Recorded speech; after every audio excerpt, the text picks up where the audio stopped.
Hello and welcome, ladies and gentlemen, to the continuation of the Middle of the Pack Racing League Cruising USA GR86 Championship for 2023, as hosted on the premier sim racing platform available on PC known as iRacing. And today marks round 2 of 12 as we continue the story of who is the master of the Toyota GR86 Cup car and also who has the best understanding of the United States of America circuits that range all the way from the west coast to the east coast across the big states and the smaller states. As we continue to answer those questions across our three drivers classes of what is, of course, our pros, our proams and AMs, and also our team's championship, we get ready to go racing once again here today in the state of California at the Laguna Seca Raceway behind us there on screen. And well, in the Californian sun, who will prevail and who may find themselves falling off into the dust? As we get ready to go, let's tell you a little bit about the housekeeping and also the schedule for today. Of course, this broadcast being brought to you as a post-round broadcast for your viewing pleasure,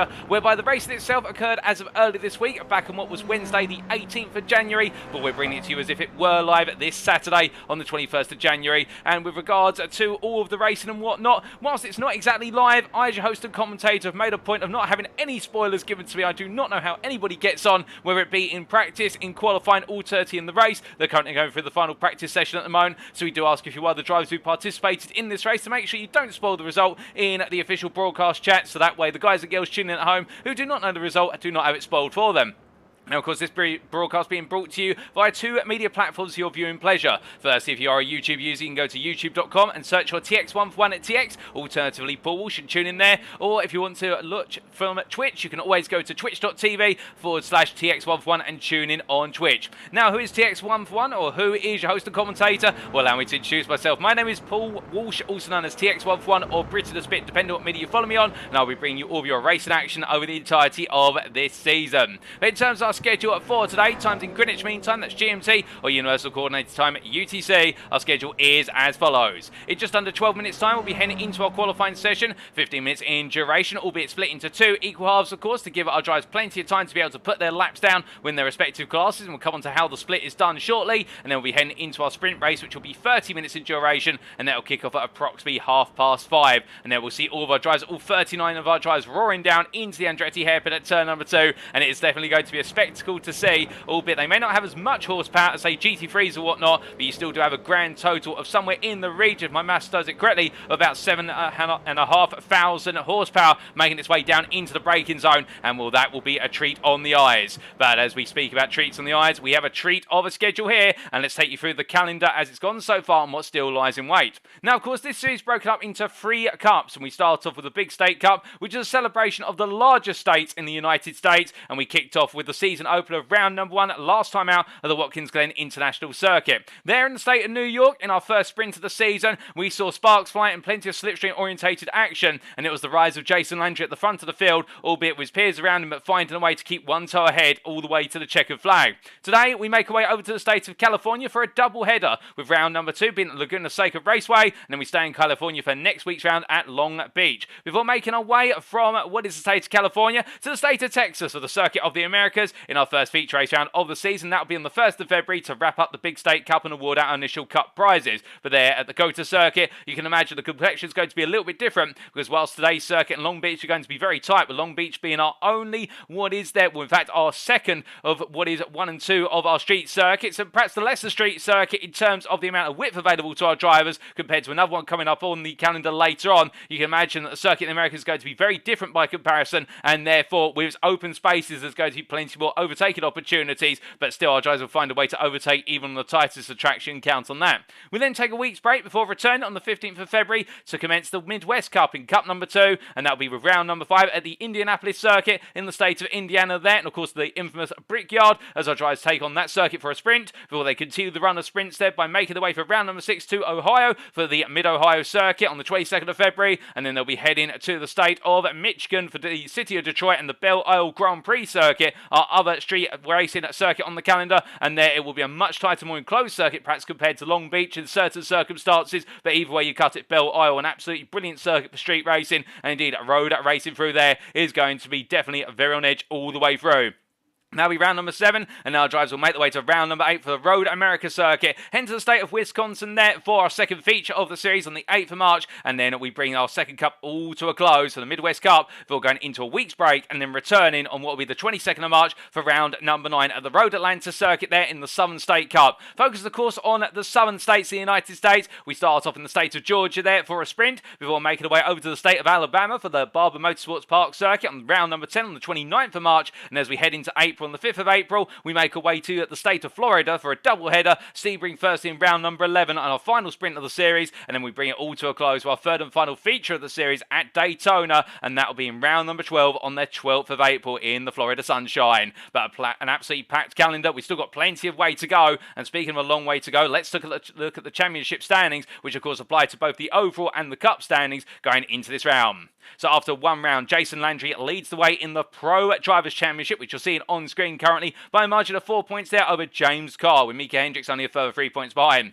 These three were the three that broke away at Watkins Glen in the Pro class and really had the battle between themselves in the end, all the way to a checkered flag. And can Landry make it 2 out of 2 today? That'll be the big question. A circuit that's very different compared to the slipstream-orientated Watkins Glen circuit. Now it's all about the technical nature and being smart with how you approach each and every corner. Carl Ranieri there in at P4 on 42 points, 2 points clear of Jordan Butler in P5, with James Logsdon, Mateo Georgiou, Aaron Lahr, John Lauzon and Jerome Brajulaz completing the top 10. And then we do have 2 drivers that have yet to score any points. They were not in participation last time out, and that was Carlos Villa and Tanner Dibble. Coming on to the Prime class, meanwhile, we can see here the complexion of Alberto Alvarez leading the way by 2 points over Milan Harris, and Alvarez really in a world of his own at Watkins Glen, albeit he was able to pick a group of pros who he could sit behind and run in the draft off, whereas everybody else in the Prime class behind him was battling hard for that P2 position. But it was Milan Harris in the end who walked away with second place, 2 points behind the championship leader, but still plenty of the way to go, and with a 4-point advantage over Logan McKenzie. He'll be looking to try and take the fight to Alvarez tonight. But don't count out McKenzie. If we can guarantee one thing about Logan McKenzie, is that when he gets the bit between his teeth at any sort of circuit, and particularly the most technical circuits, he'll fly higher there. And with Ilya Speaker and Donald Stupek completing the run of the top 5, we now have 1 point to Adrian Fedorowski in P6, head of Samuel Cram, and a sizable points delta there to Kirk Lane, Cars Hathcock and Craig Parks in the run to P10, with lead boards there in P11, best of the rest ahead of Christopher Tarango and Jonathan Ballard. We do also have drivers there who've yet to put any points on the board, and that's Edwin Offret, Jermaine Warren, John Wilding and Zach Saunders. Now coming on to the AM class meanwhile.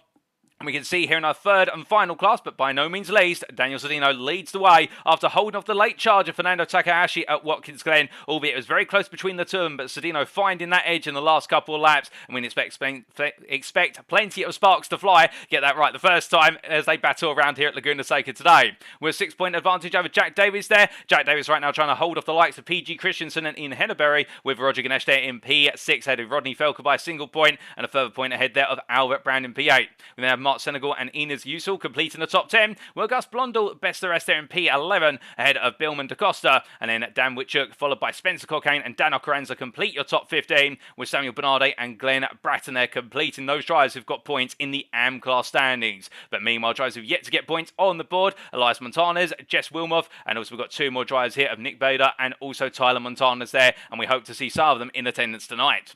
Now going on to the Teams Championship, the complexion there is a little bit different in the fact that the very top, we have 10 teams. We have 3 teams only separated by 4 points after one round, and it's Rockefeller Racing there, which is a single point clear of Sunday GT Turtles, albeit with Beaver Buzz Energy there on with 70 points, and they've also got the charge of Bear Pope behind them, a gap of only 1 point. So really, you could say it's the top 4 separated by 5 points instead, and you'd be more right then in terms of how close they are. We then have Pan Am Racing in at P5 on 63 points, 6 off of the top 4 currently, but looking to get themselves into the mix, with MOP Jedi or middle of the pack Jedi there, P6 on 54 points, head of Team Bear Pope 0, the other Bear Pope Racing team. And then we have DNA Motorsports, middle of the pack Racing at Civ, and QZ Motorsports completing the run of our 10 teams so far. And well, we will be very, very shortly introducing a new team to our standings, albeit they won't have any points on the board today, but they definitely will when we update you on the Teams Championship standings going into round number 3 in next week's broadcast. But going on to our circuit for today, it's none other than the WeatherTech Raceway Laguna Seca, located in Monterey County of the state of California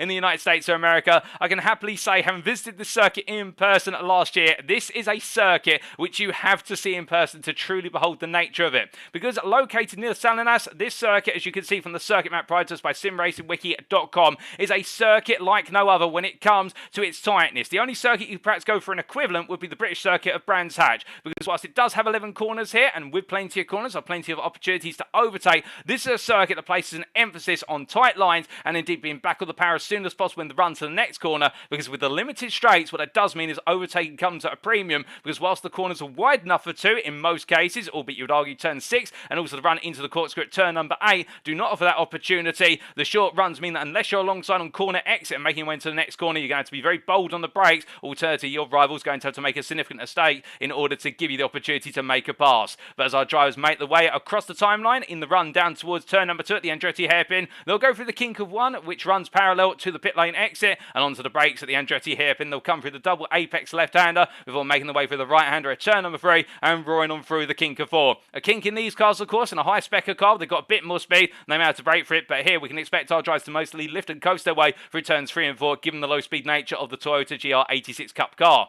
Making the way through 4, they'll head up towards turn number 5, breaking their way into a camber corner, a left-hander there, which is quite heavily cambered, and as they head up the hill towards turn number 6, they'll come through the left-hander there, which is only 1 wide. If we see 2 wide there, they're going to be taking a lot of time out of one another's laps, and then they'll head up the Rahul straight into the Corkscrew at turns 7 through into 8. The Corkscrew, of course, what this circuit is most famously known for, and that is, of course, what is the large plummet from top to bottom in excess of 6 feet as our drivers make the way on down through the depression and into Rainy Curve at turn number 9. A downhill run completely off camber on corner exit, and we won't be too surprised if we see one or 2 drivers run wide there as they then come down to turn number 10, a heavily camber corner on the apex, and make the way into turn number 11 at the hairpin to complete the lap and do it all over again. And now, as for our rules, of course, to give you a quick recap of our rules, in terms of setup, drivers shall run a fixed setup as provided by the Middle of the Pack Racing League that we provide setups for each and every round. Car fuel loads have been restricted to 35 litres for this round. In qualifying, it's an open qualifying session, which means we'll see all the drivers out of the circuit, albeit over the course of the 15 minutes, it will be split into 2 equal halves to give our classes opportunity to qualify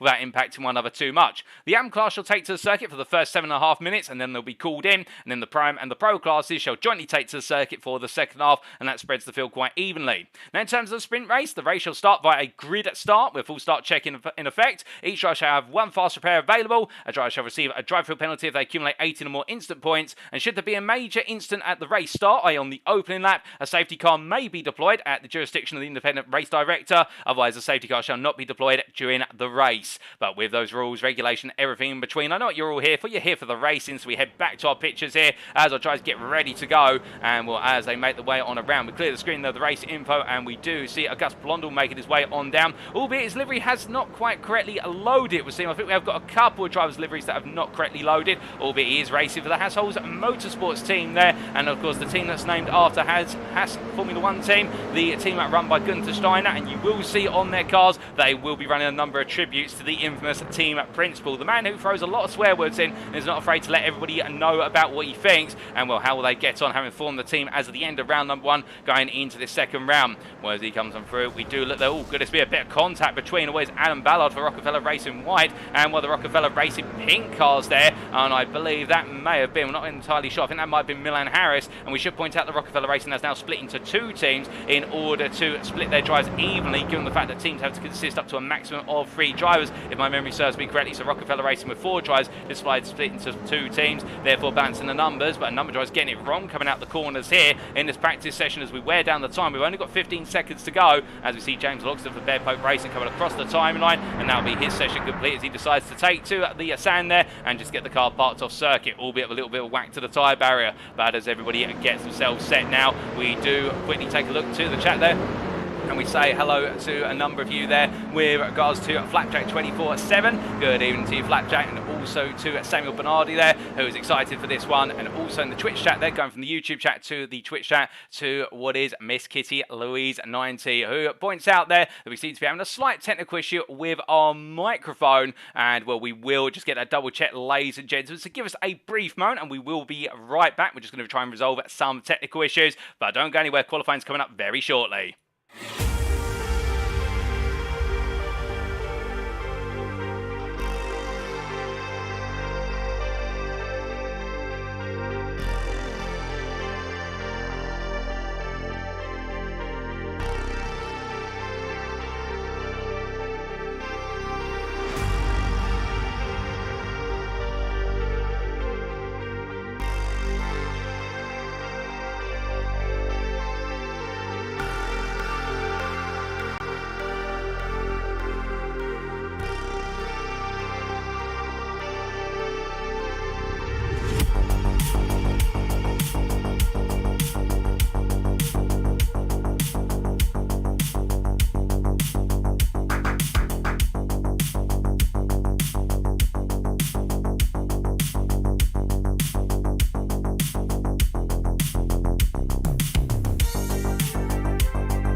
Alrighty, ladies and gentlemen, as we return there, and apologies for the slight audio deficit, we just resolved an issue with the microphone there. Technical issues do occur every so often, and those are unfortunate, but we head into our qualifying session, and it does look as though a number of our drivers' liveries are still not loading correctly, albeit with the Daytona 24 hours on iRacing currently being hosted as well. I think there might be a couple of technical issues with liveries across the board, but for the most part, the liveries are coming on through, and what we do see here, what is our AM drivers taking to the circuit in anger for the first time today in terms of trying to put those lap times on in. But as we do see here in Hendricks making his way up towards turn number 5, well, as he rolls his way on in here for Team Bareboat, we also do look a little bit further behind him there to see what is Dan Ocaranza making his way into turn 5 into left-hander, rolling his way on through in the Samurai machine, and the Privateer here coming on through quite nicely there on his outlap. Now, of course, all the drivers here with limited time in the AM class, with the AMs taking to the first 7.5 minutes of this qualifying session, they only do have what is effective for them 4 laps in total, plus the overtime they have if they're currently on the lap. When they're called back into the pits, they are permitted to finish the lap, but then they must immediately make their way back into the pits for the concerns of safety and not impeding our Pro-Am drivers. Now, we'll let our drivers put in a couple of laps, but they're flying lap in, their first flying lap and also that out lap, as we have a driver spun there on what was the exit of the Corkscrew chicane. We're not quite sure who has gone for the spin there, but I believe it was one of the Rockefeller Racing machines. But as our drivers continue to make their way on around, we do see Fernando Takahashi making his way up towards the Corkscrew now into the braking zone for turn number 8. He goes as he makes his way on through, deciding to come out a little bit later in the group. And then we look to Samuel Bernardi as he makes his way up into turn number 11 here on the brakes. He very shortly goes, rolling the front end of the car in. And you can just see there how those Toyotas pivot under braking, but that front end really starts to come on down under braking, and that goes to show you just that emphasis. Whilst this is a slow car, it's also a very flexible car with regards to its chassis, and with that in mind, it means that our drivers really have to balance those downshifts on the car. With a sequential shifter in these cars, they do have to be careful about coming down through the gears too aggressively under braking, for the simple reason it can over loosen the rear of the car, and when the rear of the car goes loose, I can tell you these cars are very difficult to get under control. They may be very lightweight, but also once that rear end starts to snap away, you really have to clamber at the steering wheel to get it back and pointed in a straight line. But that's what happens when you do have a car that's quite lightweight with a very thin wheelbase there. As you can see, those tyres are absolutely thin. Indeed, if you've walked past a Toyota, what is a Toyota GT86 on the street, you'll notice just how thin the wheels are, and that does mean the car's quite unsettled for a front engine rear wheel drive machine, and therefore under braking here, the car's very light indeed. They are going to glide into these corners, and that makes it the ultimate challenge. But speaking of a challenge, we do look to Daniel Sedino here, while the other Hassel's Motorsports drivers, as he makes his way on through, and his livery correctly loading there, as you can see him making his way up towards the Corkscrew chicane, running his way through the left into a right drop now as he comes on through, plummeting on down there. And I think, in fact, we said it was over 6 foot. I believe actually the whole plummet through the Corkscrew from apex to apex is in the region of 18 feet. I may be incorrect on that, but feel free to fact check me and let me know in the Twitch or the YouTube chat. But it is a major drop, and well, as our drivers make their way through there, the car essentially goes airborne for a very brief moment. You are literally off the ground and waiting for the car to drop back onto the tarmac, as we do see Sedino making his way to the timeline and getting in his first flying lap as they complete the first half of what is the AM qualifying session. But as he heads across the timeline now, we do get ready to ride on board with one of our drivers who are making their way on through. And well, our driver in the AM class who we're going to ride on board with today, I'm not sure if it's going to be Billman Da Costa here as he makes his way on up. I believe we do have a couple of drivers heading still towards the timeline, about to go on to lap, and in fact it will be Fernando Takahashi who we get to ride on board with as he makes his way on around and to the line. So riding on board him, bringing the dashboard up in the bottom right corner of your screen, he makes his way up towards turn number 2. So coming across the timing line and accelerating up through the gearbox, third gear currently up, shifting to full, through the kink of 1 he goes, and lets the car drift out to the right before braking. Where's the 3 marker there, 150 metres from the corner apex of Andretti, as he brings the car to 2 apex in equal measure, takes plenty of the second apex curve, powers out in second gear, and now up towards turn number 3. Let's listen in. And just a very gentle lift there, no need to use the brakes, just lift off in third gear, power out and make his way out towards 4. And does the same there, lifts off the throttle slightly as he powers on through turn number 4, turning in at the 50 board, and now making his way flat out up towards turn number 5. Getting ready to go onto the brakes here, braking at what will be the number 2 border as close as possible to it, braking out about 105 metres from corner apex. Got drifts a little bit, he's got to be careful there as he just about keeps it on the road, and that's all on the limit as he makes his way up into turn number 6. Now into left-handed, dropping into the depression, rolling the car on through and making his way up the hill. Very composed now as he gets ready to go into turn 7, the kink where he brakes before going into the Corkscrew chicane. And hold your hats, ladies and gentlemen, for those of you nervous disposition, as he brakes from 150 metres, we go through the the Corkscrew in second gear, dropping on down, and as he rolls his way back onto the throttle pedal, full throttle now into what is very neat as he makes his way through the left-hander, absolutely faultless to a pitch, and as he makes his way into turn number 10, braking just after two board, about 80 metres from corner apex, uses the camber of the apex corner in order to be able to bring the speed on through, and now down into the braking zone for turn number 11, braking at the 100 metres board, all the way down the second gear, powering out the corner for Takahashi. Well, it's a nice lap, but what's it going to be in terms of times on the board as he heads to the line?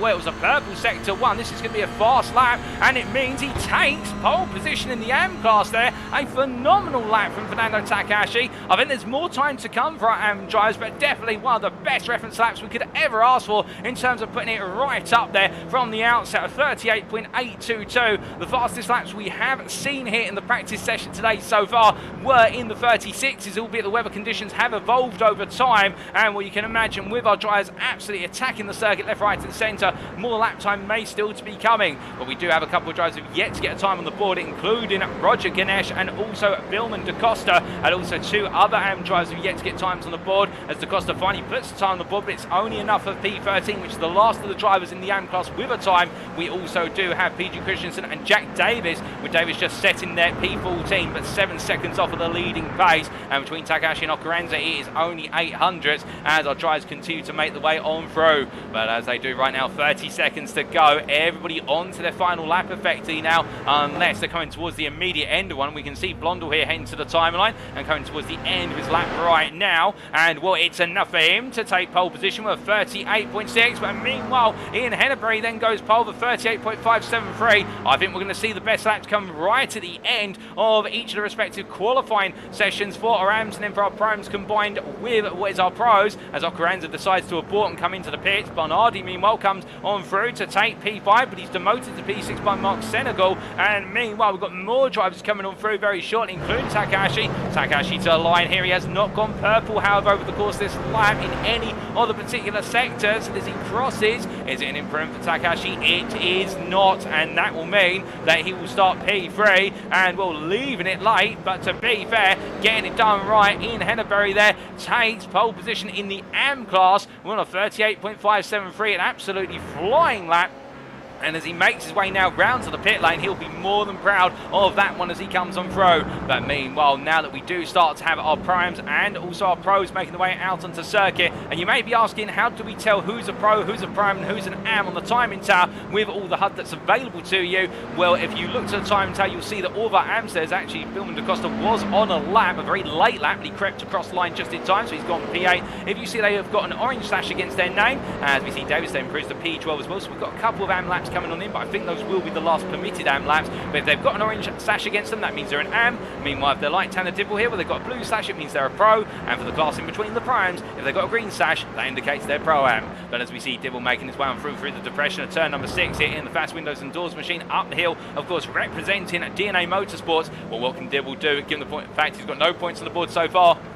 Of course, one of our major champions in 2022, and right now looking to resume that champion run over the course of what is 2023 as he makes his way on down. And we also say hello there to GT Eddie in the Twitch chat. Says hello once again, good to be back racing in the Racing League, and we're very happy to have you back, Eddie. And I do believe that is in reference to Edwin and Nofre, and we're very happy to see you out on the circuit, Edwin. It has been a little bit of a time, but see you out there, and we look forward to seeing how you get on today in return to the cruising at USA GR86 Championship. We have a driver there coming out to the final corner and getting it wrong, almost going to the wall, and I believe, unless I'm mistaken, that may have been Logan McKenzie there, a very near miss as he came on out. Well, it looks as though everybody absolutely pushing here, and with a track surface right now that is continuing to come up to temperature, more rubber is being laid on down. Keep in mind that for our primes and pro drivers, the circuit is going to be in peak performance compared to our AMs who've really laid the rubber down and done the hard work for our pros and primes, and now we can imagine that we're going to see some lap times here potentially venturing into the 37s if anybody can quite nail it. But meanwhile, as we see Kirk Lane making his way through 4 and up towards 5, getting ready to break there in the rather bright with pink purple windows, or sorry, the wind mirrors we should say, on his car. Goes a bit deep then to turn number 5 and makes his way back on through, but he won't want to go that deep again for the simple reason, otherwise he will be playing sandcastles if he goes a bit deep and off the road, and we almost saw that happen to Takahashi. Of course, we've got a spin a bit further back, and that is for Tanner Dibble, albeit we can't quite see him on camera at the moment, but Dibble did go around in the background, albeit he has returned to the pits as we understand it. And meanwhile, we look here to Logan McKenzie heading uphill. Of course, McKenzie with that near miss coming out the final corner and cold tyres for the car, almost went to the wall. And right now, the privateer making his way on down through the corkscrew. Still 4 minutes to go, just about, plus overtime. And as he comes on down through Rainy Curve here, well, what's it going to be for his first flying up? Of course, most of our pros and primes currently on their first flyer, and as they make the way on around here, we're limited straightaways. It's all about how much speed can you carry from corner to corner, and we do have those times now starting to come on in. John Lauzon sets the pace for 37.808, so already ringing true our expectation. We were going to see 37s from our pros or our primes, but will we see any faster times? Well, Edwin Offred goes even faster, 37.746. Meanwhile, McKenzie only manages P13 overall there as they come on across the line, and well, Edwin Offred right now absolutely setting the times on fire as he makes his way through. Andretti, we've got a driver off there. That's Jerome Brajula is getting it wrong coming out to 2. He pulls out the way for everybody, but he's in a bit of an awkward position there in terms of being on the outside into turn number 3. That's not where you want to be, and he brings it to the inside for turn number 4. And meanwhile, Micah Hendricks now takes provisional pole of 37.344, and Hendricks doing everything right, it would seem, and Jason Landry only 9 thousandths off. And these guys, I think, are on the right move, which is to go as late as possible with regards to their laps. And their target, of course, is they want to be putting their laps in after everybody else has brought the track up to even more temperature, and therefore with more rubber being laid down, the track will be in its prime. And Landry behind him by 9 thousandths at the moment as we see Jason Landry here in the green machine, the Sunday GT Turtles machine, making his way on through. But I can tell you right now, he is not living up to the what is the proverb of the turtle in the hare with regards to slow and steady wins the race, because right now he's going anything but slow and steady. He is going fast and consistently as he makes his way up towards turn number 5. But as he comes on in, and well, the margins could not be finer. Who is our current provisional pole sitter in the prime class? Well, it is an offer as he makes his way on down into turn number 10 in the 199 car. And as he comes on through, we've got Alvarez coming to the time in line. He's just crossed the line. What's it going to be for Alvarez? He does not improve. Meanwhile, Matej Georgiou does improve, and he takes provisional pole on a 37.264 with the aid of a toe there of one of the other cars as he looks up the inside into Andretti on the number 18 car, and the number 18 being piloted by Francois Schinken. I think the two trying to aid one another and exchange slipstream, and of course these cars in the draft of one another, they'll feel a little bit of a loss of front end downforce, albeit they don't have that much bodywork on them in terms of aerodynamical bodywork beyond what is the lightning of the chassis and then a massive rear wing on the back, as you can see. So therefore right now running in the tub, another car can aid you quite handsomely around this circuit, albeit you have to be mindful that you will carry a little bit more speed into each braking zone by being in the draft. But with 2 minutes to go, we get ready to ride on board with one of our drivers, and it will be as Jason Landry goes provisional pole on a 36.933. He's the first driver to break into the 36s. We ride on board with Micah Hendricks as he heads on through to another flying lap. So heading up towards turn number 2 he goes, brings the car over to the left-hand side here and tries to shorten run towards Andretti. And our drivers, of course, if they're on a fast lap, they'll stay over to the right, they'll straight line the way. Meanwhile, if they're going onto a lap, they'll bring the car over to the left to shorten this run, but braking out about 145 metres just after the freeboard. And having to really dance with the steering wheel as he drops to first gear to give himself extra rotation. And as he comes up towards turn 3, well, he's going to be fully committed here. Third gear, will he drop to second on apex? He does, but he clatters over the sausage curve and just about points it in a straight line as they make the way into turn number 4 right now. And Hendricks will definitely try to use all the width of the circuit and then some, making sure that every part of the circuit is touched as they make the way up towards turn number 5. Onto the brakes he goes, without braking at the 2 board there, 100 metres from quarter apex, powering on through. And well, no running wide here for Hendricks as he now gets ready to go into turn number 6. Holding on to third gear at the moment, clutching at third gear, rolling on for a lift of the throttle, no braking whatsoever. Now powering up the hill from 90 miles an hour, but waiting as late as possible to go up to 4th gear. Of course, given the uphill run, you want to keep those revs as high as possible. And now braking through the kink of 7 into the corkscrew, dropping them down to 2nd gear, clearing the apex at 51 miles an hour, and then coming roaring on through. And now down through the left-hander of Rainey, as this qualifying session's only 15 seconds away from the checker flag. And as he makes one out in towards the right-hander at turn number 10, braking there about 60 metres of apex and literally chucking the car in, and now into the final corner he goes and braking there about 80 metres beyond the two board. Checker flag comes out, cuts his way over the sausage curve at turn number 11. To the line he goes, and Hendricks has thrown everything at this. He was faster in the second half of the lap compared to his previous best, but is it going to be enough as he comes to the line? He's currently P3, 4/10 off of the pole sitter, and it is not enough to improve, and Hendricks in the end stays at P3 as he comes on down into the braking zone. But definitely what a lap there to ride on board with, fighting tooth and nail with the car and the circuit. We do have some drivers still making their way on down and around here, including Watkins Glen, who has dropped back to P2, but you can imagine that he'll be looking to try and dethrone Landry, who is 3/10 faster, and I don't think anybody's going to be able to find a lap that beats this man as he comes on through to the end of his next lap. But meanwhile, James Logston making his way on down through turn number 10 with the driver Logan McKenzie behind him, trying to get the sneaky toe as they make the way into turn number 11. Francois Schink moves up to P4. Edwin Offred still holds on to the pro and provisional pole position by what is there on our timing tower, 800 over Alvarez. And as they come to the line, will there be an imprint for Logston or McKenzie? Logston goes P5, McKenzie P4, and McKenzie snatches away prime pole position, albeit aided by the toe there of Logston, but to be fair, capitalising on an opportunity, and who can blame him? And absolutely on point there for McKenzie. As well, have we got anybody else on the lap at the moment? Harris coming on round, but I think he's completed qualifying. I think we might have Craig Parks just parking it up. He's decided enough's enough. And meanwhile, we've also got James Carr coming to the line. And as Carr comes on across here, we've also got Christopher Tarango, albeit Tarango only P37 in the end. But James Carr moves up to P2 at the close all the way and leaving it to the very last moment. But jumping up there, well, James Carr will be on the front row, but 2.5 tenths off of Jason Landry. And, well, with that, ladies and gentlemen, qualifying is complete. It's Jason Landry takes overall and pro pole. Meanwhile, P5 overall will be Logan McKenzie with the prime pole. And then we can see there down in P17, it's Ian Henneberry who takes pole position in the AM class. And well, a couple of drivers right now making their way back towards the pit lane, albeit I think that we might see Adam Ballard making his way on through turn number 11 and deciding to come on around and complete his qualifying session on circuit, but it will not be an improvement, I do not think, given the fact that he is out of sequence with 2 minutes having passed. That lap will not be allotted to him, but qualifying is complete. It's time for the grid. So as our drivers make the way to the grid, this is how they line up for round number 2 of 12 in the Cruising USA GR86 Championship. Jason Landry takes overall pole position there for Sunday GT Turtles and in the pro class by a margin of 3/10 in the end over Matej Georgiou, who lines up alongside him on the front row. Micah Hendricks and Logan McKenzie occupy row at number 2, with the private two there in P4 taking your Pro-Am pole position, and then James Logston and Francois Schink on the third row ahead of James Carr and Edwin Onofre there on what is the fourth row. Onofre there 4 places behind his rival and looking to go hunting at the start. John Lauzon will then be starting P9 alongside him, Abelta Overez, when then behind them on the 6th row, Aaron Lahr and Jordan Butler, followed up by what is the pairing then of, we can see, Jerome Bajulaz and Milan Harris. We continue down the order in Henneberry and Auguste Blondel on the 8th row, the 2 AMs there, Henneberry being your AM pole sitter, and then further back we do have, as we continue down the order a little bit more, and in fact our grid has decided to glitch on us, ladies and gentlemen, so we can't quite scroll down through the grid, and therefore that will be the grid as we are given it, which is unfortunate. We do have some sort of technical hitch, but we don't have a hitch with regards to being able to go racing, and we await the lights.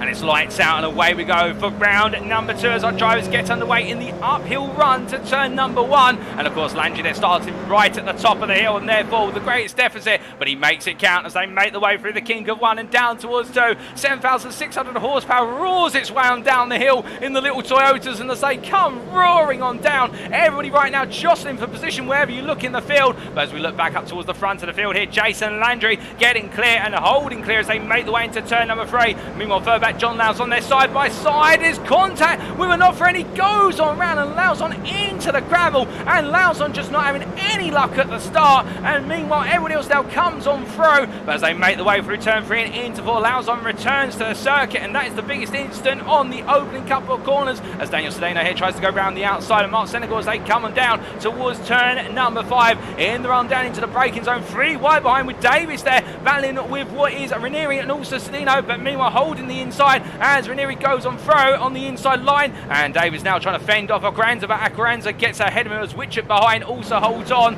But I think all of our drivers have been told a safety car has been deployed, ladies and gentlemen. We are getting some information coming through here, and therefore some drivers are having to give places back, and I believe that safety car has been called as a result of the incident involving John Lauzon at the start of the race at turn number 3. So all of our drivers will be required to return to the positions they were in up to a given point in the race, and that's why we're seeing some drivers give places back as they make the way on around. But the safety car has been deployed. It's leaving the pit lane at the moment, albeit we can't quite see it on our circuit map. It seems not to be there, but a lot of drivers having to set themselves down into the appropriate order and to get themselves ready to go racing. But as they come on through with now everything being neutralised for a brief moment and everyone having to settle themselves back into the right position in the order as they get ready to catch up to the safety car. We can see Jason Landry there making his way on down through one at the moment. The safety car, we briefly saw a glimpse of it in the camera shot, and we just see it there going past our cameraman in the run for Andretti. But the safety car, of course, running at the speed of these cars. That Porsche Cayman safety car,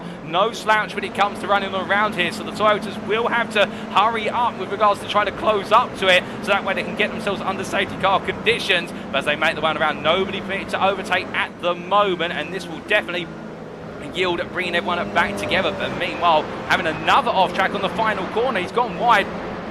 Shaking the car from side to side there just to reorientate themselves, and also a little bit frustrated perhaps the Beaver Buzz Energy driver John Lauzon, where it definitely has not been the start of his race. He's dropped all the way to the back of this 39 car grid, and he's got to do it all now from the back of the field when we do eventually get back underway. But we are now waiting to see as we see everybody lining up in linear formation, one in the line as they come on down in towards turn number 6. Well, definitely a bit of a short start to our race here, and it is going to bite into our racing time quite significantly. Our 30 minutes of racing time. We still have some drivers who are trying to figure themselves out in the order, including Ian Henneberry there, who seems to be trying to tell Milan Harris to get a move on as they all stack up, and everybody right now condensed behind the safety car. And well, wouldn't be surprised if a few drivers in the midfield are potentially trying to radio through to say, can the safety car go a little bit faster please, because we're all getting a bit too close for comfort back here in the run up the Rahul Straight. But as they make the way on down, well, definitely has been a dramatic start to proceedings here today in California, and right now we still do have 9/10 of the race to go. And when that safety car does come in, will it come in at the end of this lap? That will be the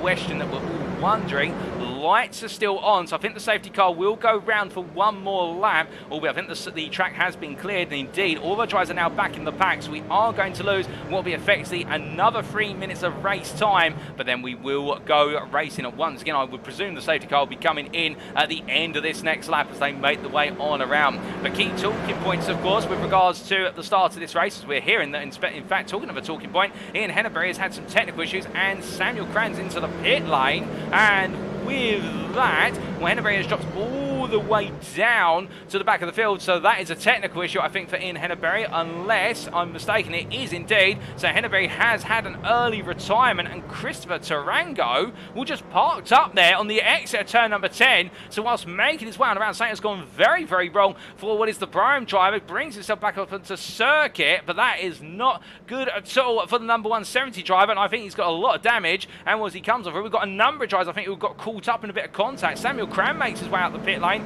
Also got Tanner Dibble and Adam Ballard into the pit lane. So I think something's gone wrong for the 4 drivers, and as a result there, and when we say 4, of course, Henneberry in a separate incident would seem with what is a retirement due to an engine failure, and that's not the way you want it to go. But definitely right now, a lot of repair work going on the back of the field. But meanwhile, as we look from them to the middle of the field, we see Craig Parks here, currently P14, and we're just ahead of our AM leader of Samuel Bernardi, who has inherited that position of Henneberry after what was the retirement of Henneberry, and that was a surprise, not a welcome one to be sure for him. And indeed, that's not the way we want to see things go for any driver. But now Bernardi does have that pressure on him in the 212 of holding off this man behind him, Auguste Blondel, when they go racing once again. I can tell you that the Hassel's Motorsports driver, when he sees the leads in front of him, he'll get his teeth into it and look to bring it on home. There's no question about it, given the fact that he's one of those very determined drivers, and we saw that last year, of course, in the 2022 championships. But as they come on through, we look to the front of the field here. Safety car lights are off, ladies and gentlemen, and that means very shortly we will be going racing once again. And well, Jason Landry will bring our drivers up to speed once the safety car has decided to peel on in, and then we will be going racing for what will be 24 minutes remaining here at Laguna Seca. As the safety car now starts to make its way into the pit lane, Landry will dictate the order of the field. Will he go early? Will he go late? Let's bring the dashboard up and find out.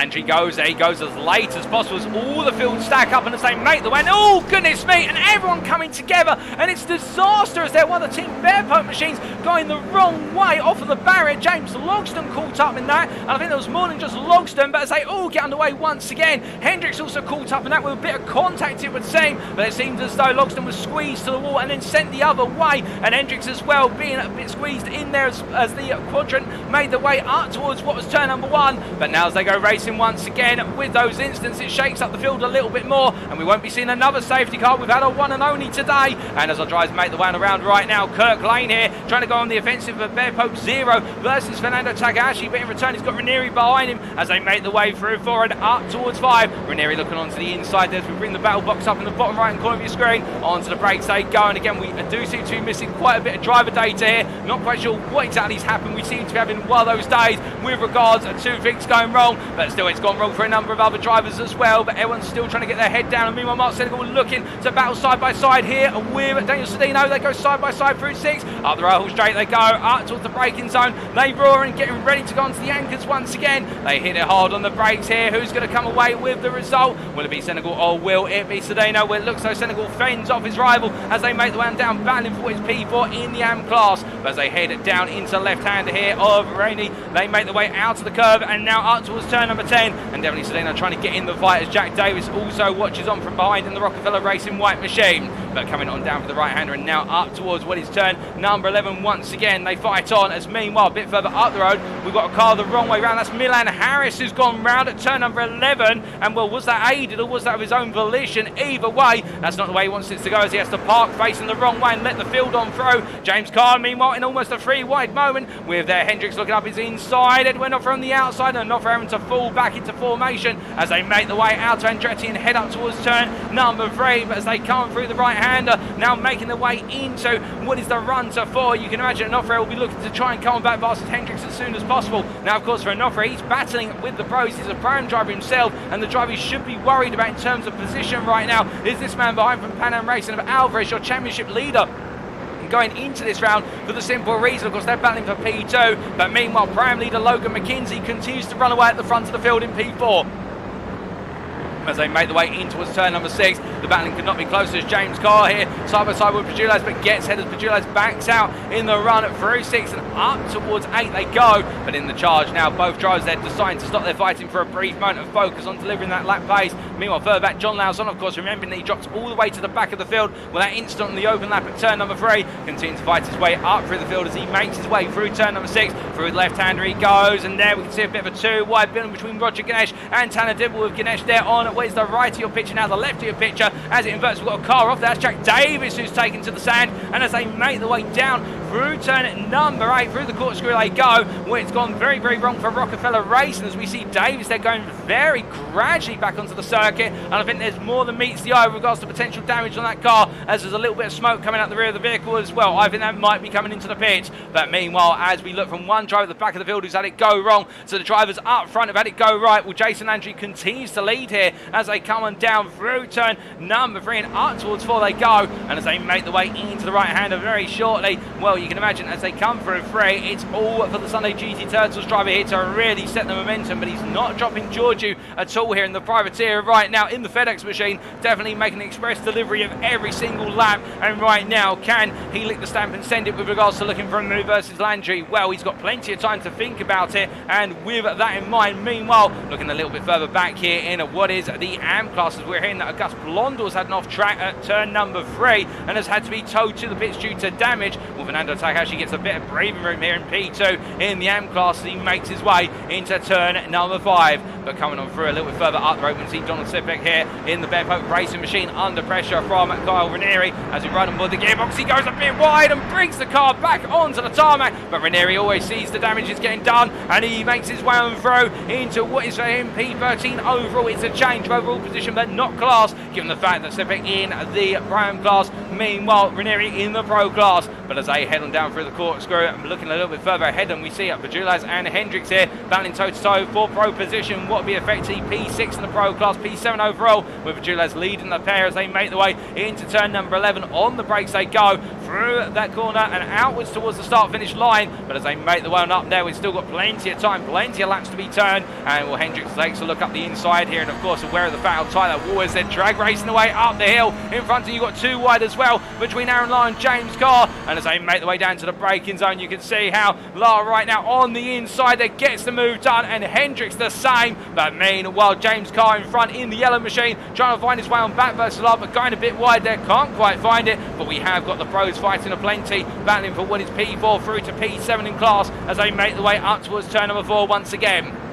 Now coming roaring on through, we do look a bit further back to Roger Ganesh here, who's taking a bit of a peek versus Glenn Bratton. Up the inside, the Sunday GT Turtles driver goes, and that is for AM position, what is effectively there in the AM class, P8 in the class. Now Glenn Bratton falling back with Samuel Coran there, the Pro-Am driver, caught in amongst the AM team, trying to fight his way on through for Bear Pope Racing. But as they make the way through turn number 3 and up towards 4, they roar. Well, right now, it's definitely looking as though Coran finding himself caught in amongst the rock and a hard place. Meanwhile, one driver drops a long way down the order, and goodness me, well, you can understand why when you see the car in that sort of condition. Well, Jerome Bajulas there have gone for a spin at turn number 5, and I wonder if he dipped a tyre wide coming out of 5, and that's what's led to him going round, because of course if you saw on the onboard lap with Fernando Takahashi in qualifying, you put a tyre wide at turn 5, it unsettles the car immediately, and well, if you try to put the throttle down, the car's only going to go one way, and that is spinning to the inside. But as Bajulas brings it back onto the circuit right now, that heavy damage is definitely going to confound his racing aspirations today. Will he come for a repair, or will he soldier on? That we'll have to wait and find out, as meanwhile Billman DaCosta here trying to go on the offensive versus Spencer Cockayne as they make the way down through the corkscrew and chasing after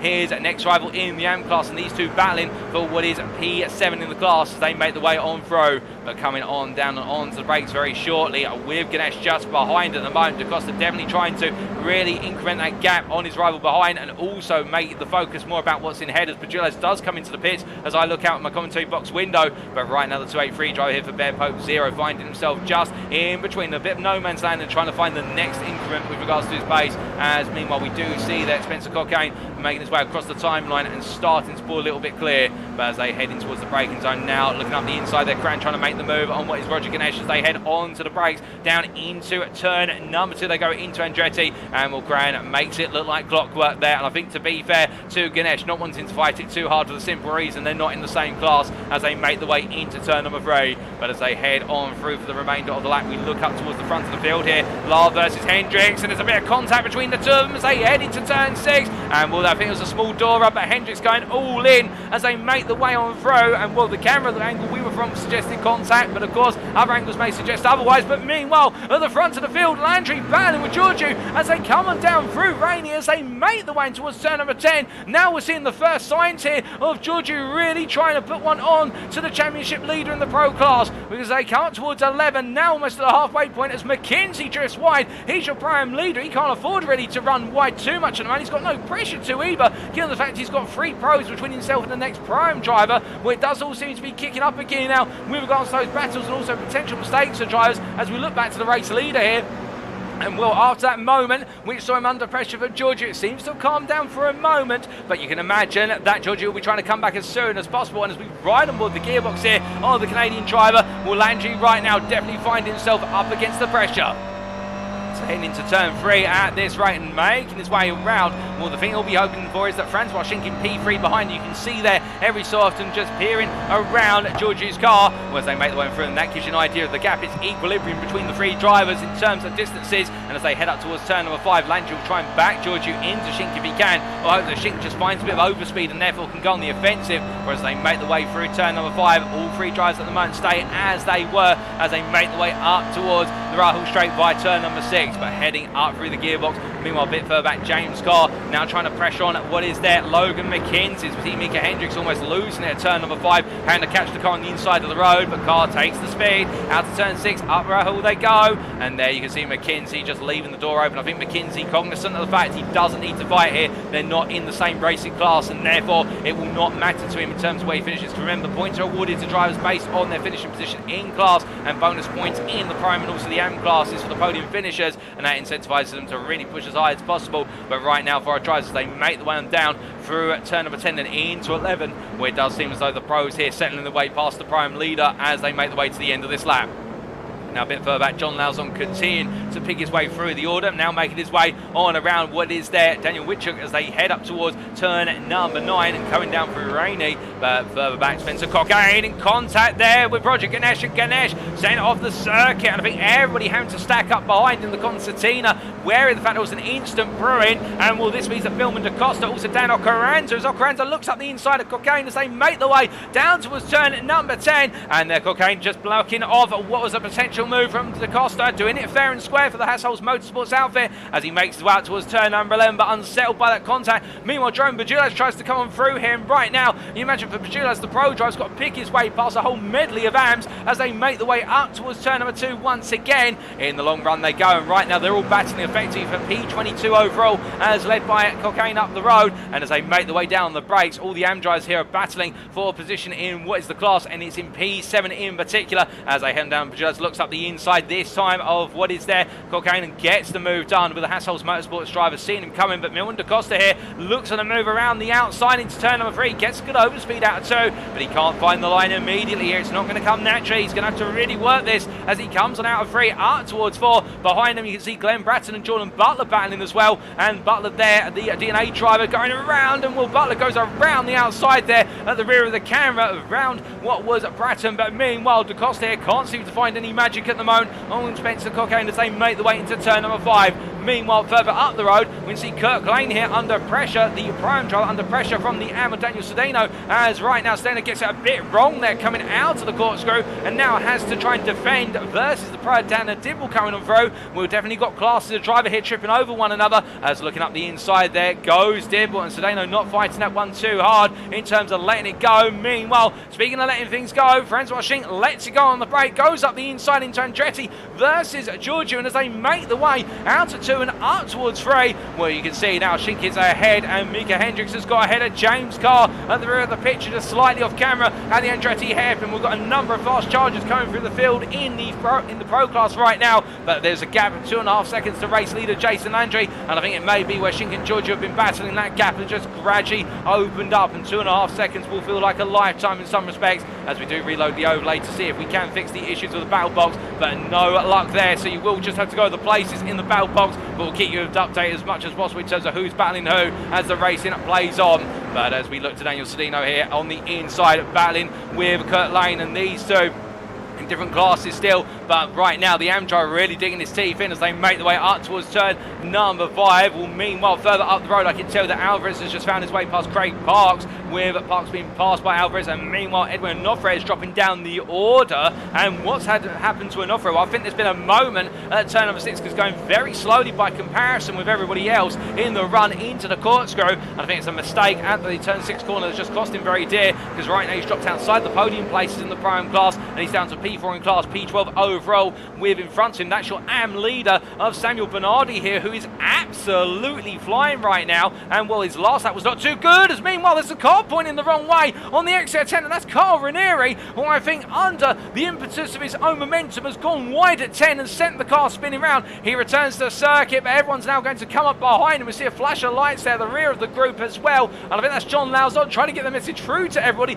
Look, I'm a pro, I just want to come through, and whether they respond or not, that's up to them. As meanwhile Kirk Lane gets a bit too close for comfort. It's going to be 3 wide here with the AM on the outside, the prime in the middle, and the pro on the inside, and as they make the way up the hill, nobody's sent to the barrier, but as they come down for the kink of 1 into 2, Lauzon goes to the double here. Can he get it done and continue to make his way through the field? Well, meanwhile Lane goes all in the brakes, and Cedeno gets caught up behind the pair of them, and John Lauzon makes it a 2-for-1 special, and Kirk Lane goes overly deep and almost misses the corner. But as they make the way up into turn number 3, John Lauzon, knowing he's got to give it everything right now, with pros falling off the circuit left, right and centre, there's opportunities here to get himself inside the top 10. He charges on, as meanwhile further up the road, Micah Hendricks has got ahead of Matej Georgiou, and I believe Georgiou has had a brief offer of mistake at turn number 6 in order to help trigger that run, but either way it's been cut, with Hendricks now up into the podium in the pro class for the first time today, and as he makes his way down the hill, Hendricks right now really coming on strong. He's the fastest man on circuit. He's been saving up for the final 10 minutes, and now lapping at a pace which is half a second faster than your race leader of Landry lap. Well, the number 73 car here is absolutely buzzing, if you don't mind the pun on the team name there, the Beaver Peterbilt's energy driver here, definitely feeling energetic and going all in as they make the way out of turn 11 and up towards 1. Meanwhile, going around to the final corner is Logan McKenzie, and that's a disaster for McKenzie because look who's coming through. Craig Parks takes the lead of the prime class here with only 9 minutes to go. Now Craig Parks will absolutely now get his head down and only think about one thing, and that is getting the car to end as Alberto Alvarez is into the pit lane from what was at the time P3 in the prime class. Meanwhile, Edwin Nofre gets ahead of McKenzie, who's still trying to build momentum in the run to Andretti, and Nofre returns to P2 in class. The luck is turning his way, and the middle of the pack racing Jedi driver right now is only, what is there, a margin of 7.5 seconds off of Parks. If Parks even has a major wobble or a couple of small mistakes, that could be enough. Albeit Nofre's got to give it everything right now to close him down, because that gap is sizable and it's not going to come naturally over the remainder of the time. We've got approximately 5 more laps to go, including this one, and anything can happen. We've said that before, but it really is happening right now in terms of incidents and mistakes. And of course, these Toyotas, once that tyre wear does start to accumulate, they do start to wobble, and Samuel Bernardi here, well, has dropped behind Fernando Takahashi, and how that's happened, we're not quite sure, but what we can tell you is that Takahashi is now your AM leader, and the Brazilian here having taken the position with Tanner Dibble just behind Bernardi. Well, can he break away, and can he hope that Dibble will fight with Bernardi and cause the two of them to fall a bit further back, because they've got a while to go still yet, and right now the 223 driver will not feel safe at all as we hear that Roger Ganesh and Spencer Cocaina into the pit lane. Well, both of them there with damage to their cars, we understand it. They decided they need to bring it on in as the racing continues here, and we see Takahashi coming down the hill. He's still got an advantage, a reasonable one, and it is the problem of Bernardi now to try and keep clear of Dibble, or let Dibble go and let Dibble pull him up to the back of Takahashi, which may be the better approach if he is feeling as though he has been harassed on the rear end as they make the way through and into the wall. It's happened again, and for John Lauzon, he just cannot get a break today coming out of Rainey. I think the car there has just bucked on the rear right tyre and decided by going a little bit wide onto the dirt that he's gone straight over to the other side, and the car's kicked away from him. But right now the 77 driver makes his way into the pit lane, and definitely a very frustrating day for the Peterbilt's energy driver. Meanwhile, we look a bit further back, and James Logson there up the inside of Billman DaCosta, the Bear Pope Racing driver coming past the sister team driver from Bear Pope Zero of DaCosta as they make the way through turn number 10 and up towards 11, and as they make the way in the run on through and down into the braking zone here, well, they come to another lap very shortly, and meanwhile we look back up to Micah Hendricks, who still has Mateo Giorgio right on his rear as they come through turn number 6 once more.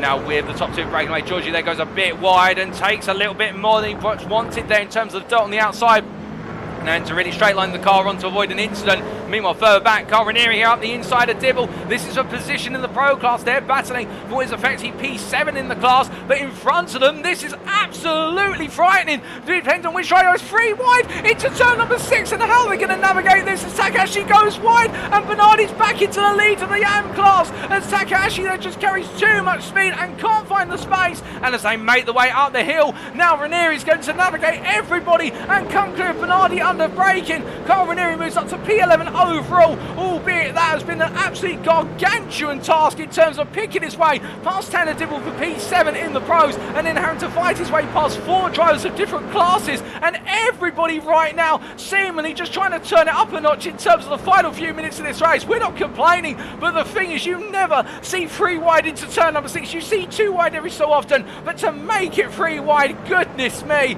Well, I'll tell you one thing, I've now seen it all at Laguna Seca, as meanwhile behind we see Daniel Cellino battling with Mark Senegal, and this is for P2 in the AM class. These two have been promoted with Takahashi just behind them as they make their way across the timeline. 5 minutes to go, down the hill they roar. Cellino on the inside for Hasselhoff Motorsports, the Sunday GT Turtles driver Senegal on the outside, and meanwhile Takahashi watches on as Cellino gets the move done there, and he makes sure to take that inside line and bring the car around. But with 5 minutes now on the clock to be precise, the checkered flag awaits them, of course, on that final lap being turned. Meanwhile, Edwin Nofre, we can see here battling with Logan McKenzie, with McKenzie up the inside, gets the move done, or does he? He almost overextends, but he brings it down. Nofre not quite able to get the cutback run, but he's close there as they make the way on up the hill. And further back we can see that Witchuk here trying to chase after what is Takahashi, in fact Senegal, and meanwhile as they make the way on around, making the move on Samuel Curran, but right now the AM driver flying, meanwhile coming on through, that's not the P33 car, in fact that's going a little bit slower behind, and meanwhile drivers press on here as we look to Samuel Curran right now for Bear Pope Racing, who finds himself going a little bit slowly coming out of turn number 5 and heading up towards turn number 6. But definitely every moment there seems to be something happening, whether it's at the front, the middle or the back of the field right now. And I hate to wonder here, we're not going to try and say that a driver's guaranteed a win at this point because we don't want to put the commentator's curse on them. But as we see here, Cran battling with Alvarez, and Alberto Alvarez there tucks back in behind, and that's the exchange for what is in the prime class, P5 in class. Cran now jumping up into the final spot in the top 5. Meanwhile, Alvarez behind, and then Jerome Virgil, the pro driver, coming onto the back of this pair to make it a trio as they come down through Rainey once more. But as they make their way into turn number 10, nose to tail they go. And as they roll the way down, Jordan Butler there gets a clean run, but meanwhile Kirk Lane a bit further back. Well, that was not the case. The P34 car that almost got it. In fact, it was the P33 car that almost got it wrong there. Oh, what was PG Christensen? Well, we haven't talked too much about Christensen today, but right now a lot of drivers really feeling the punch and the pinch on the tyres with regards to that tyre degradation as the time is wearing on. It's quite a warm day here as well in California, but meanwhile Samuel Cran continuing to try and hold on to P17 overall when it's P5 in class versus Alvarez, but Alvarez up the inside there under braking into Andretti, and Bajulas will see the door is open. He'll look to come on through as well as they make the way out of 2 and up towards 3. Into the right hander they go, and who will stand the test here as they make the way for the right hander? Well, in the end, Cran gives away to Bajulas, who goes round the outside and sweeps it on through. Meanwhile, looking from them to Daniel Sedina up the inside there of Mount Senegal. He's still defending for what is P2 in the class of Senegal, not giving up as Samuel Bernardi. You can see they're just going for our camera very briefly, just winking with the headlights. So they make the way through turn number 6, and will the Hassels Motorsports driver right now, Daniel Sedino, definitely digging in here. I think it's the battle for P2 between these two, unless Bernardi makes a mistake. And again, we do not want to curse it for the simple reason we have seen so many leaders in the prime and also the AM class get it wrong and fall through the field. Alternatively, have to make an early retirement. Of course, Ian Hennebrave being the big name in the AM class, who lost out so early on due to technical issues. But right now, as they make the way down, we briefly see Bernardi there having a connection issue, but no more than that, thankfully. As meanwhile, we look to Matej Georgiou here, who has fallen backwards off the back of Shing and now making his way in the run up towards turn number 3. He's got Carr and Hendricks accompanying as they come through. Meanwhile, a little bit further back, Edwin Offred still battling with Logan McKenzie for P2 in the prime class, P8 overall as they come for Andretti for the penultimate time at the rate they're going at, and as they make the way in towards turn number 3, we ride on board here. Offred is trying to find a way on back. Now coming on through the right-hander and up towards 4 he goes at this point. Well, where can he try to hit back at McKenzie? Well, it seems as though at this time McKenzie just has that greater pace over a single lap as a whole, given the relative time of the two drivers. But I say that on that last lap, Offred at 37.88, meanwhile McKenzie at 38.23. So it does seem to be a bit of a swing back and forth. And perhaps arguably now Offred really trying to preserve those tyres right at the end. But we must cut from them to the battle here for P3. Through the corkscrew they go, it's too wide. And James Carr on the inside there, he almost loses it. Georgiou returns to the inside though into Rainey. And as they come down, Georgiou is not going to give in. He sticks to his guns. And as they make the way down to turn number 10, defends the inside. James Carr all over the rear of him as there's a tap to the rear. And James Carr goes slightly wide, he drifts off. And he brings it back on, but he's going to drop right behind the group. As coming on through his Micah Hendricks here in the crumpled Beaver Bus Energy car. But Georgiou almost loses it there coming out of the final corner. They go into the final lap with Hendricks on the inside. Meanwhile, we can see Carr's going to make it 3 wide. Steady now, lads. We've seen 3 wide here before, and they come together. Carr and Georgiou make contact. Hendricks stays clear of it, but as they make the way down to the braking zone, you see Carr covers it over this contact with Georgiou, and Hendricks is here as well. The 3 come together, and it's absolute curtains for them all. And Georgiou carries on, and I think trying to steer clear of the instant in the end in terms of the scene of it, but it's gone wrong for Hendricks and Carr, and Aaron Lahr has now come on through to take P4 in the pro class right at the end. You could not make this up. It is drama in the desert right at the end of the day. We've still got a bit of a lap to go, however, we've still got time on the clock, and well, what else will happen now as Samuel Cran looks at a move in versus Dan Witcher? Can to be fair, this is their overall position, not class position, so I think they won't battle this one too hard. As Cran up the inside, then Witcher on the outside. As they make their way down to the braking zone, which are trying to hold it on the cutback line coming out of Andretti, but I think Cran's got it more than done. But as they make the way on out here and up towards turn number 3, well, Cran really now, I think that'll be the end of his charge back up through the field after everything that's happened.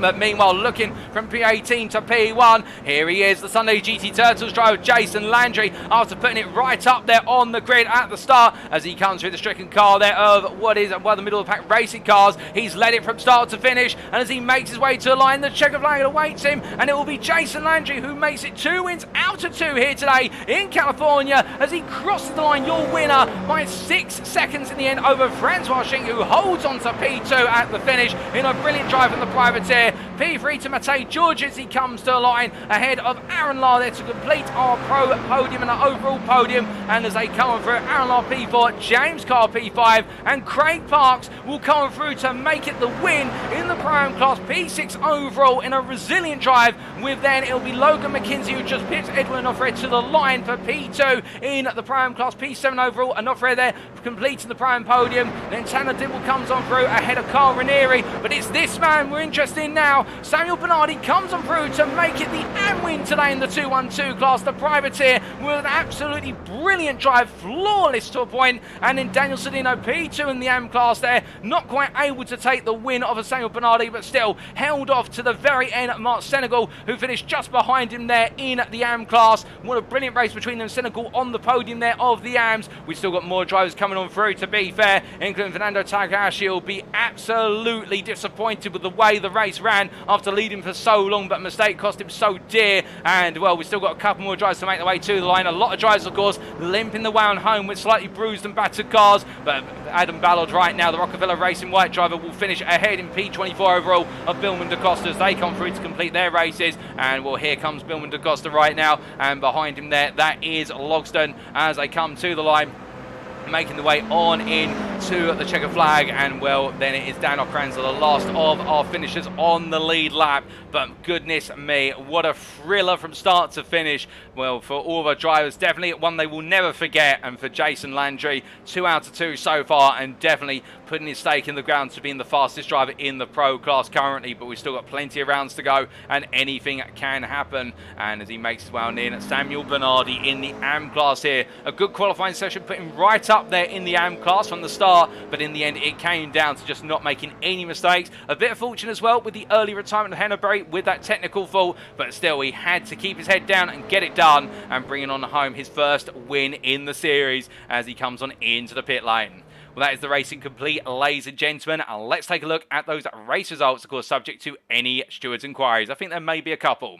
And we can see there after what was 30 minutes of racing in round number 2 of the Cruising USA GR86 Championship for 2023, hosted by Middle of the Pack Racing League. The overall results, which we'll cover in briefness with regards to the fact that it's more of a class-orientated championship. But Jason Landry there taking your overall win for Sunday GT Turtles, joined on the podium by P2 driver, the privateer of Francois Schink, and fellow privateer of Matej Georgiou P3, and then Aaron Lahr and James Carr, the pros, to complete the top 5 overall, with Craig Parks, your prime winner there, P6, and a brilliant drive, 4.5 seconds clear of fellow prime driver Logan McKenzie, and then Edwin Onofre there completes the prime podium in P8 overall behind McKenzie and Parks. Tanner Dibble P9, not to be his day today, to be right up there in the top 5, but still showing great pace, having started from the back of the field, and then Carl Ranieri P10 there, much like Dibble fighting his way on through, albeit Ranieri with that spin up midway through the race, having to reset and go again, and then Samuel Bernardi P11 there, a brilliant result for the privateer, his first AM win, ahead of Daniel Sedino P12, and then another special mention there to Mark Senegal P14, and it was your AM podium of Samuel Bernardi, Daniel Sedino and Mark Senegal, the privateer ahead of the Hassholz Motorsports and Sunday GT Turtles drivers.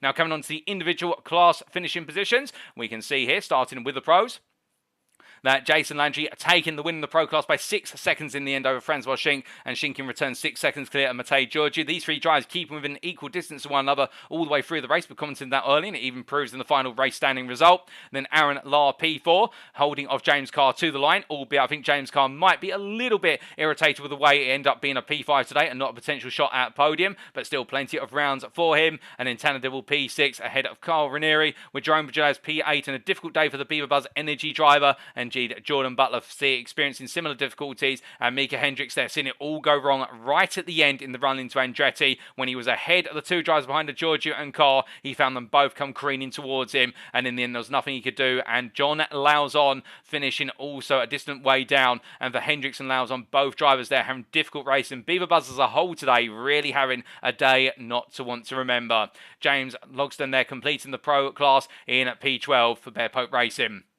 Now coming to the Pro-Am class here, we can see that Craig Parks taking the win in the end by 4.5 seconds over Logan McKinsey. The two privateers there followed up by the MOP Jedi driver of Edwin Offred to complete your prime podium, with Donald Seepeck for Bear Pope RaceNet in a valiant 4th place, albeit quite a way off of the top 3, but still holding on ahead of Alberto Alvarez, and then Samuel Cran there in P6 ahead of Kirk Lane, Adam Ballard, Lee Porter and Milan Harris to complete your top 10. And then we had best of the rest there, P11 Christopher Tarango, albeit the last of the finishers in the Pro-Am class.